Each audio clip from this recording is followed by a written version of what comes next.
Et rebonjour tout le monde, donc je reviens du camping. Vous voyez que je suis tout transpirant parce que j'ai couru, j'ai eu mes petites aventures au camping, c'était super, j'ai découvert des gens, ils m'ont offert à boire, on a discuté, c'était parfait. Oui, tu t'es posé, c'était l'apéro quoi. C'était incroyable, c'était trop cool. Et du coup, bah, vous voyez que là, nous sommes en face, pas en face, nous sommes à côté, mais vous êtes en face d'une légende de paléo, est-ce qu'on peut dire ça comme ça? En fait, je trouve drôle, j'entends ça, légende, il me semble, légende, ça fait loin. Très loin. Ouais. Ça fait un petit peu pour devenir une légende, il faut que ça fasse... Ah, c'est après coup. Je trouve que ça fait comme 100 ans. Alors, est-ce que symbole de paléo, c'est mieux? Figure. Ouais, figure. Allons-y pour figure. Allez, on est avec une figure de paléo, du coup, Mick Clavet, que vous avez déjà sûrement vu si vous venez à Paléo, annoncer en tout cas des concerts. Moi, pour ma part, j'ai grandi à Gland, donc je t'ai déjà beaucoup vu annoncer des concerts. Du coup, c'est un plaisir, un honneur d'être ici à côté. Et effectivement, merci d'avoir accepté. Et bah du coup, première question. Première question. On le disait, nous, on sait, comme on a grandi dans le coin, etc., que c'est pas notre premier paléo de loin pas. On sait qui t'es, on connaît ta figure, ta stature, mais pour les personnes qui ne te connaissent pas dans le chat, comment est-ce que toi tu te présenterais avec tes propres mots, comme tu as envie de le faire? Tout d'abord, je veux dire, c'est à la base, il y a une autre vie. Paléo, c'est une semaine par année. Ouais. Donc, effectivement, moi, professionnellement, c'est pas ce que je fais. Je suis pas animateur de quoi que ce soit en dehors du festival. Je suis originaire du Québec, donc québécois. Et non pas canadien. Ah non. Le gros truc. Non. Puis en fait, j'habite ici à Nyon depuis plus de 25 ans. OK. Donc, je suis Nyonnais d'adoption. Ouais. Et puis, sinon, j'ai travaillé longtemps à la télévision. En fait, j'ai fait pas mal dans le domaine du spectacle aussi. Ouais. Et puis, Paléo, je suis là depuis... c'est là que j'ai appris à dire 90. Donc, je suis arrivé en 91. Donc, Paléo, ça fait le 33e. Ah ben, non, parce qu'il y a eu 2 ans de COVID. Oui, 2 ans de COVID. Mais bon, et sinon, plus de 30 ininterrompu. Tu étais toujours... tu répondais présent. Tout le temps, ouais. Et comment tu définirais ton rôle à Paléo? En fait, curieusement, Paléo, c'est comme... c'est chaque secteur où... En fait, il y a des familles partout. Mm-hmm. Donc, c'est vrai que la grande scène, on n'est pas loin de 60 personnes, en fait, de roadies, Stageman et compagnie, tout ça. Et puis, c'est une grande famille. Et puis, tranquillement, ça fait penser à ces familles ancestrales où tu as les petits nouveaux qui apprennent, ceux qui ont de l'expérience qui donnent, et les plus vieux qui sont là pour consoler, réconforter. Donc, je pense que c'est mon rôle. Ouais. D'être l'ancien du groupe, celui qui a toujours été là. Donc, à un moment donné, ça donne une certaine confiance aux plus jeunes. Donc, quand les jeunes te voient ou sont autour de toi, ils se disent c'est bon, le show est assuré, on a en tout cas quelqu'un d'expérience. Ça peut peut-être donner cette impression, même si moi je flippe toujours pareil. Ça, c'était aussi un peu une question qu'on avait. C'était est-ce que tu as du stress là quand la semaine de Paléo arrive ou pendant Paléo? Est-ce que c'est stressant pour toi? Je ne stresse pas beaucoup avant, mais je veux dire, quand ça commence, nous, on fait toujours... on est là quelques jours avant le festival. En fait, moi, j'étais là une semaine avant. On fait toujours une espèce de concours de toutes les scènes, concours des roads qu'on appelle, où on pousse du flight case, ça boit des bières cul sec. En fait, c'est super drôle. Moi, j'organise pas mal le concours. On fait des épreuves un peu particulières pour élire le roi des roads, l'équipe gagnante. Et puis, à partir de là, après, il y a toute l'installation de la sono, du light. Et puis, tranquillement, la fièvre monte. Mm-hmm. Et puis, après, évidemment, la journée même, tu te demandes si t'es rouillé, si ça va marcher, qu'est-ce que, tu sais. Donc, les vieilles peurs sont là toujours. En fait, je pense que tu peux pas aller devant ce paquet de monde-là en étant complètement insensible. En fait, moi, ça me fait flipper encore. Et c'est pas un truc qu'on dit dans le monde du spectacle que c'est bien de stresser et le jour où on stresse plus, il faut arrêter de faire ce métier. Non, je pense que c'est ça. Ça, c'est définitif. En fait, ça c'est l'adrénaline qui te pousse à tenter de te surpasser. Mm-hmm. Juste pour les personnes qui ne sauraient pas, concrètement, c'est quoi les roadies? Les roadies, en fait, c'est, si tu veux, c'est les pousseurs de caisse. Il faut savoir que quand il y a des groupes qui viennent, il y a 1, 2, 3, 4, 5, 6, dépendamment des groupes, Smirmork qui débarquent avec toute la vidéo, le light, leurs effets spéciaux, leur stage spécial s'il y a. Donc, les camions, il faut qu'ils soient déchargés. Donc, il y a carrément des pousseurs de caisse, en fait. Il y a une équipe qui s'occupe que du camion. Il y a une équipe qui s'occupe que...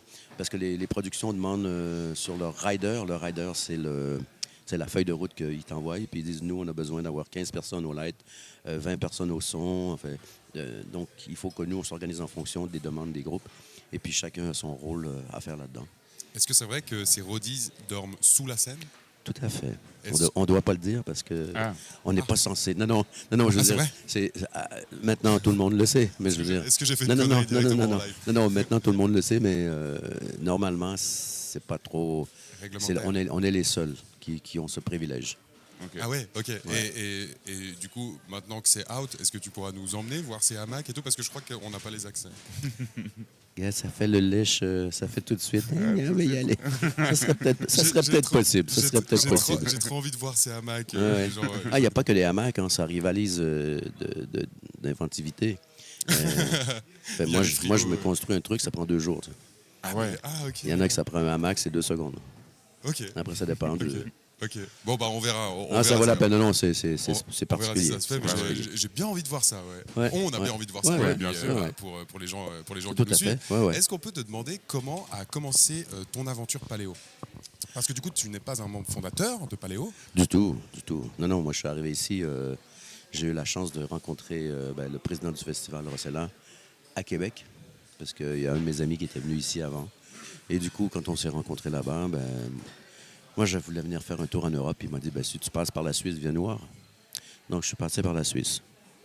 Donc, je suis toujours en voyage depuis toutes ces années-là. En fait, curieusement, je suis jamais parti de Québec. J'ai jamais voulu partir. J'étais juste venu faire un tour. Et Qui a puis- duré 40 ans. Et puis 30 là, ans. je suis arrivé, puis c'était un peu l'automne comme ça. Et puis par la suite, j'ai travaillé, il y avait des trucs à réparer ici, à gauche, à droite. Et puis après, je suis parti quelques mois, je suis revenu pour le festival que je connaissais pas du tout. Donc j'ai bossé toute à la préparation, faire les planchers, monter les cantines. En fait, c'était un peu plus petit dans le temps. Et puis de fil en aiguille, j'ai connu mon premier festival sans savoir c'était quoi. Et j'étais vachement impressionné la première soirée quand j'ai vu débouler tout le monde. Ouais, c'était vachement cool. Puis au début, en fait, moi, j'ai fait justement les planchers, les cantines. Ensuite, c'est nous qu'on faisait les... Il y avait la grande scène, en fait. Il y avait des professionnels qui venaient avec le matériel, mais c'était des bénévoles qui montaient la scène.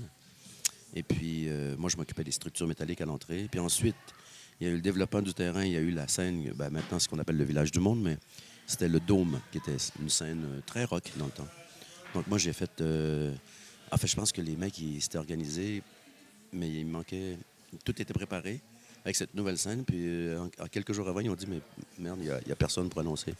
Ils sont venus moi, ils ont dit, mais tu voudrais pas, toi, faire ça? Je dis, je sais pas trop. Moi, j'avais établi une règle d'or au festival, c'est ne jamais fixer de rendez-vous. Parce que tu fixes un rendez-vous, mais tu croises 25 000 personnes avant d'arriver là-bas. Puis au lieu d'être là dans 15 minutes, c'est 3 quarts d'heure plus tard. Donc là, tu as tout foiré. Fait. Je m'étais dit non, pas de rendez-vous. Puis du coup, quand ils m'ont dit, est-ce que tu veux faire des annonces? J'ai dit, attends, mais ça, c'est 7 h, 9 h, minuit.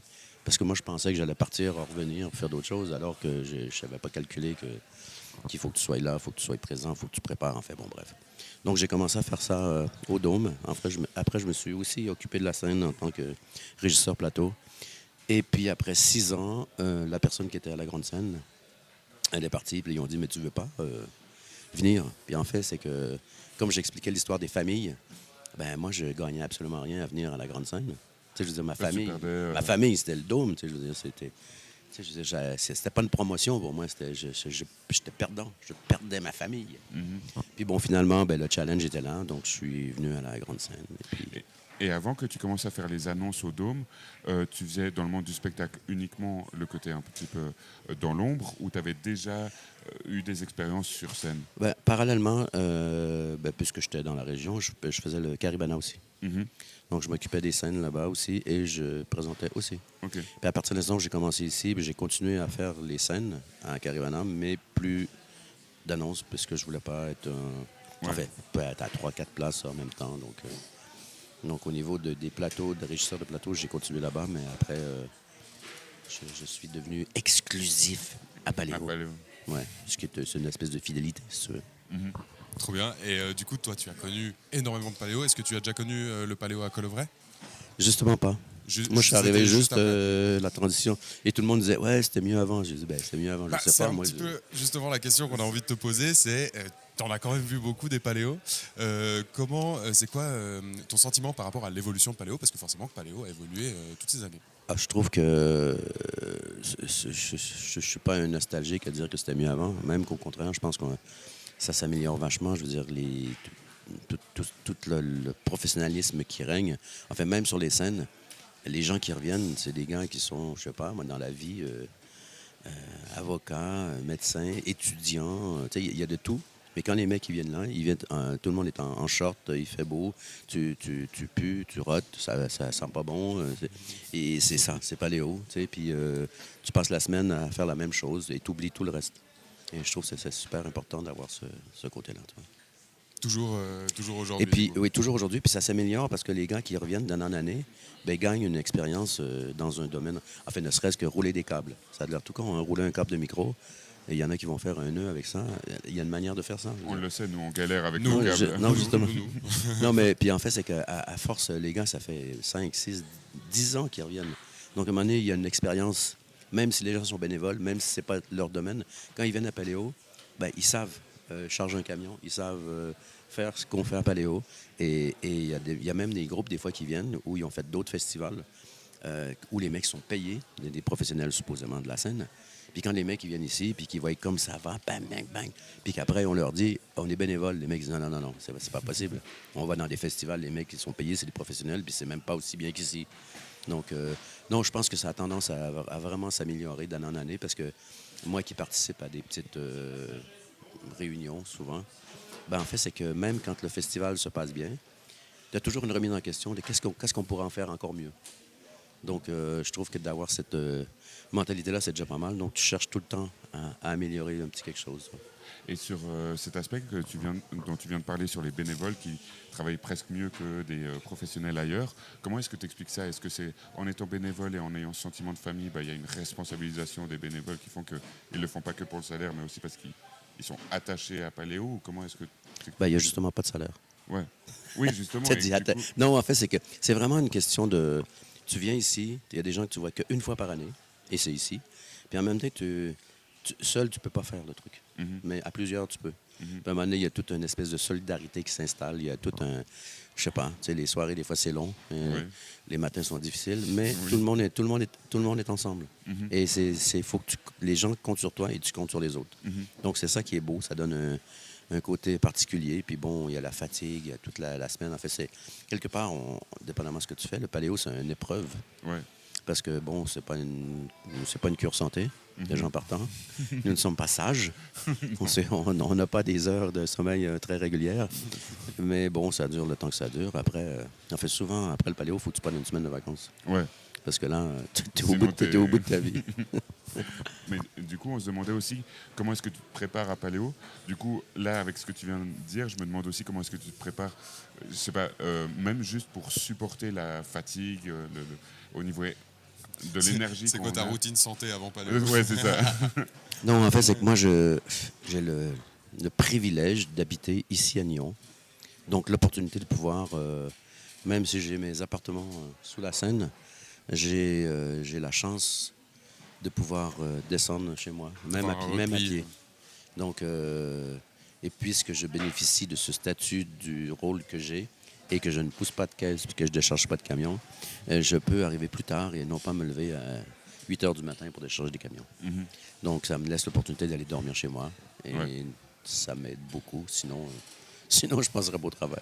Et sur un autre plan, au niveau de la préparation, est-ce que tu essayes à chaque fois, avant Paléo, d'écouter tous les artistes qu'il y aura et puis de un peu connaître vraiment toutes les scènes? Ou est-ce que tu dois te concentrer sur la grande scène et puis le reste Oui, je comprends ta question. Mais en fait, quelque part, le rôle que j'ai avec la scène à laquelle je suis, c'est que les gens y ont acheté leur billet 6 mois d'avance.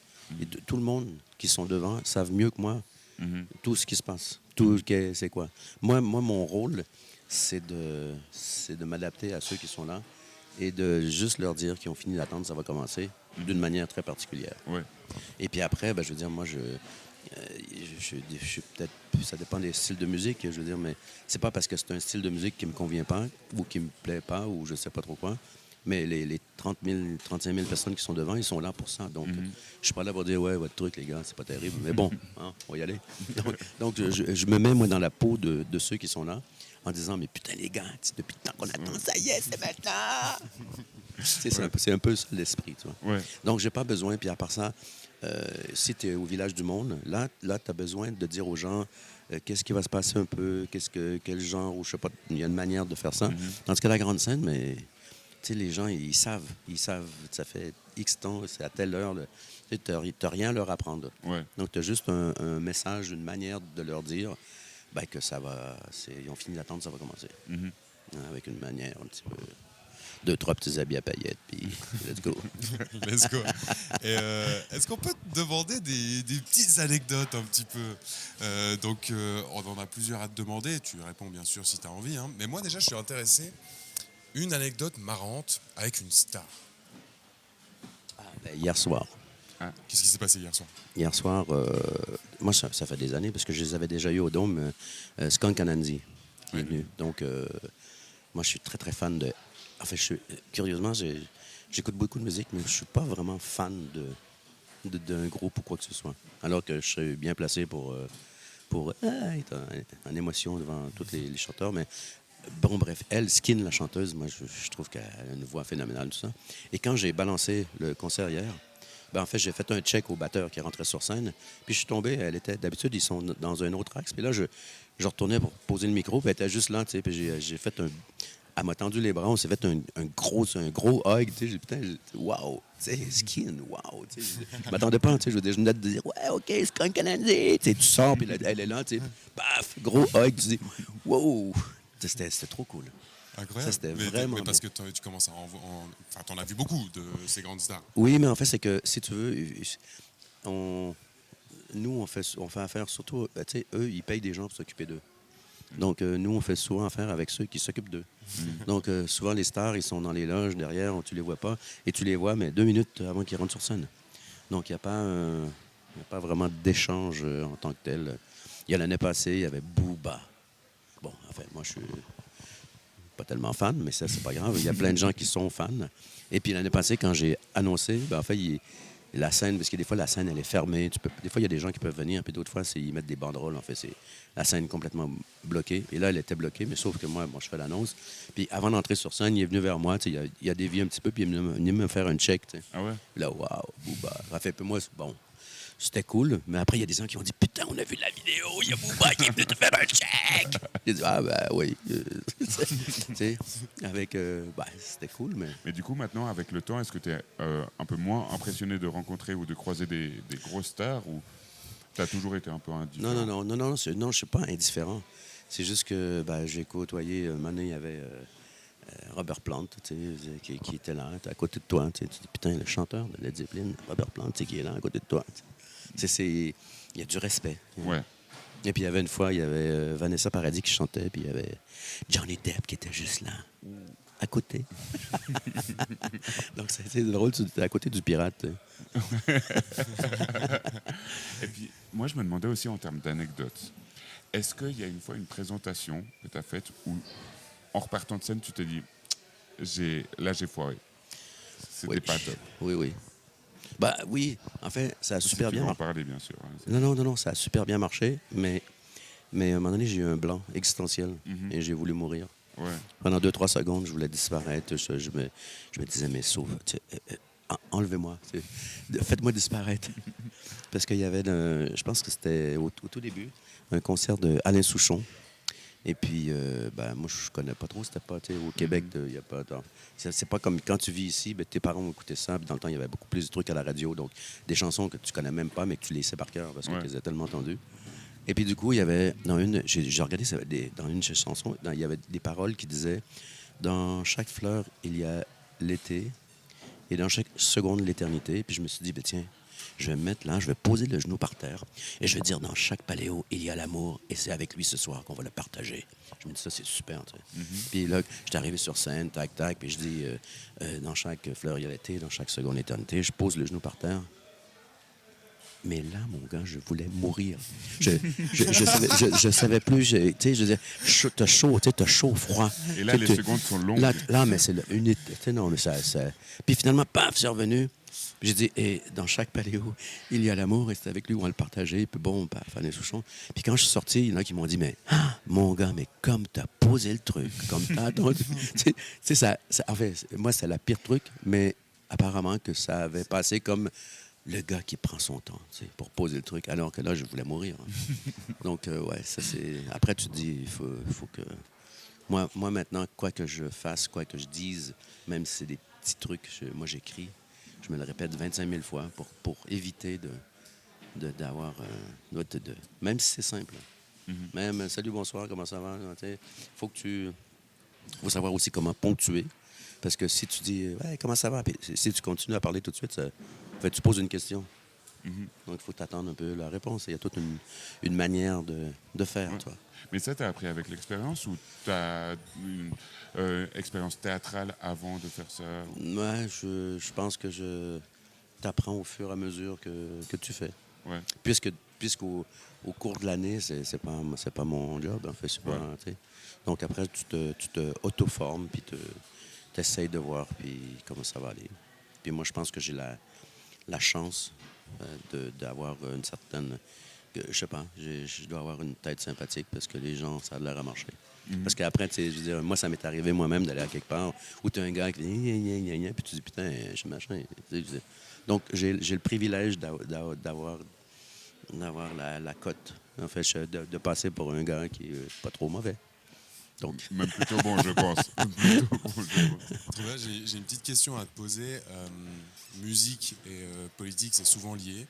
Paléo a souvent été traversé par des artistes qui ont foulé les scènes, qui revendiquent des choses. Hier, on a eu quand même une journée qui était quand même intense au niveau de la programmation, avec, bien sûr, au bout de la chaîne, Macklemore, qui, on le sait, depuis des années, défend des idées politiques dans ses discours. Alors, pas forcément le point de vue de Paléo, mais du coup, ton point de vue personnel par rapport en fait à tous ces artistes. Et pas forcément, là, forcément, hier, c'était une journée principalement pour ce qui se passe en Palestine, le génocide. Mais il y a eu, j'imagine, d'autres causes politiques qui ont traversé Paléo. Pour toi, c'est quoi le truc entre musique et politique? Et puis, Paléo, comment Paléo a géré toutes ces années ce genre de combats qui sont défendus par certains artistes? En l'occurrence, Paléo a décidé, comme hier, de pas... parce qu'il y a même des... au Gourton, je pense qu'il y a une pétition pour pas qu'ils prennent tout ça. Paléo s'est dit, nous, on n'embarque pas là-dedans. Enfin, moi, personnellement, à moins que ça doit... Enfin, ça dépend tout. Je veux dire, si quelqu'un... c'est jamais vraiment arrivé d'avoir, hormis un petit truc au travers dans un dialogue ou quoi que ce soit, mais il n'y a jamais eu vraiment des preachers de trucs très carrés sur quelque chose. Donc, je pense que Paléo leur laisse la liberté. Moi, personnellement, j'ai jamais été choqué de trop. Il n'y a jamais personne qui a mauvaisement utilisé sa position pour faire une promotion de quelque chose en particulier. Donc, moi, personnellement, ça ne m'a jamais touché. Mon micro est HS. Ah. Qu'est-ce qui se passe? Là, on entend toujours tous les aigus? Ah oui, d'accord. Il y a aussi la référence de notamment John Baez. Mais trop bien, merci pour ta réponse.